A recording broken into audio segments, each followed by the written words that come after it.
হচ্ছে ন্যায়পরায়ণতা। আর যেটাতে মুসলমানেরা সবচেয়ে বেশি পিছিয়ে আছে সেটা হচ্ছে ন্যায়পরায়ণতা, কেননা মুসলমানেরা বুঝেই না ন্যায়পরায়ণতা কি। আপনি সমাজের উপর লেভেল থেকে শেষ লেভেল পর্যন্ত মেপে আসেন।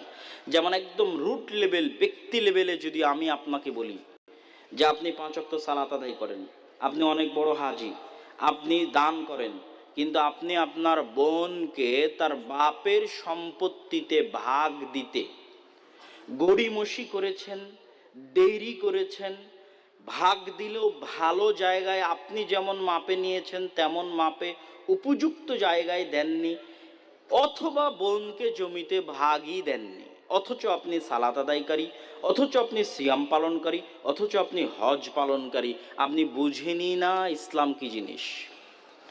ইসলাম হচ্ছে ন্যায় পরায়ণতার উপর টিকে আছে। আপনি ন্যায় পরায়ণতার পরীক্ষায় একজন অন্যায়কারী, একজন জালেম। আপনার সালাত, আপনার সিয়াম, আপনার হজ আপনাকে জান্নাতে নিতে পারবে না যদি আপনার বোন আপনাকে ক্ষমা না করে, নিতে পারবে না। এটার নাম ইসলাম, এটা ন্যায় পরায়ণতা। আমি এবং আপনি 24 ঘন্টা আমাদের পরিবারে স্ত্রীর সাথে চলতেছি, মায়ের সাথে চলতেছি। আপনি কি আপনার বাপ মায়ের সাথে ন্যায়পরায়ণ? তাকে তার মাপ মতো যথোপযুক্ত হক দিয়েছেন? আপনি কি আপনার স্ত্রীর সাথে ন্যায়পরায়ণ? তাকে তার মাপ মতো যথোপযুক্ত হক দিয়েছেন?